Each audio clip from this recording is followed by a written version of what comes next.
world's most notorious killers.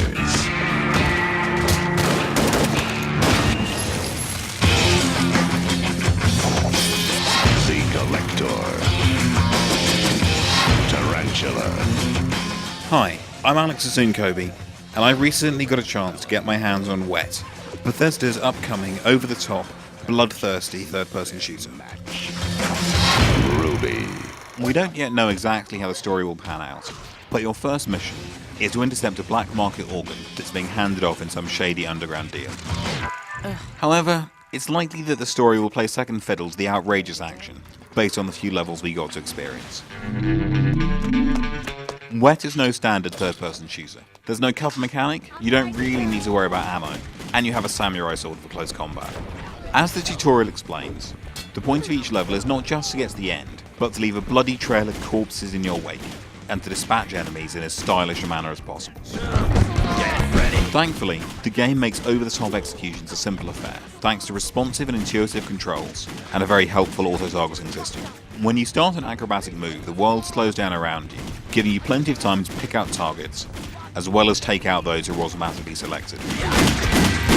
Rubi is initially armed with a pair of pistols. As you fly through the air, she will automatically target one, leaving you free to aim with the other. This may sound like it's going to be too easy, but the sheer number of enemies means that you need to take as many opponents in each move as you can. You also rack up score multipliers, in a similar manner to Bizarre Creations' shoot race at the club, with increases tied directly to how ridiculous your moves are.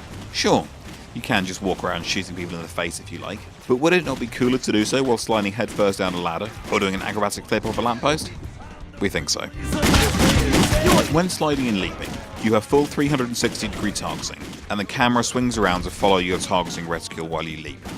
Despite having two guns, you only have one fire control, the right trigger, which can make pulling off some shots a little tricky. You need to be sure that your targeting reticule passes over your target at the moment that gun is about to fire. This is rarely a problem though, as you have a rapid rate of fire, even with the slow-mo. Hitting X while running will cause Rubi to whip out her sword and slash at the nearest enemy, and later in the game this can be worked into acrobatic combos to chain ever more impressive stunts together, letting you swipe as you fly through the air or leap up from knee slides. However, all of that is just Wet's bread and butter action. Rubi has a few other tricks up her sleeves if our demo is anything to go by. One section turns the game into an on-rails shooter, as Rubi leaps from car to car along a busy motorway as you pursue the miscreant who's made off with the aforementioned organ. Shooting is a little tricky when perched on top of moving vehicles, but thankfully the slow-mo aiming comes into play as you leap from one crashing car to another. When enemies get into sword range, things get even easier, as a quick slice sends them rolling down the tarmac, missing important parts of themselves. The final piece of this increasingly bloody puzzle is Rage Mode, which takes the game's already over-the-top action and infuses it with a sort of stylized chaos that the likes of Suda51 would be proud of, with epitaphs spattering the walls in arcs of pure white blood if you pull off particularly gruesome kills. Here, enemies die in their tens as you slice and dice, and one move even allows you to activate an acrobatic jump by kicking up off an enemy's chest before going into a backflip and shooting them in the face. The game does look to have a bit of a predilection for quick-time events which involve button mashing, employed to no effect other than annoyance in the section we played to open a couple of doors, or simply pressing the right button at the correct moment to leap from the top of your car onto the next one, for example. Here we go. Wet is shaping up to be a bloody, stylish and fun take on the shooter, infusing it with 70s shtick and a blend of the best blood-drenched silliness from the likes of Tarantino and Suda51.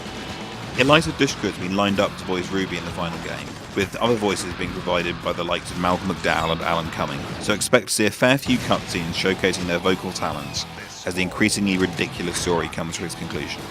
We're going to be keeping a very close eye on Rubi over the coming months, so keep it tuned to GameSpot as autumn approaches.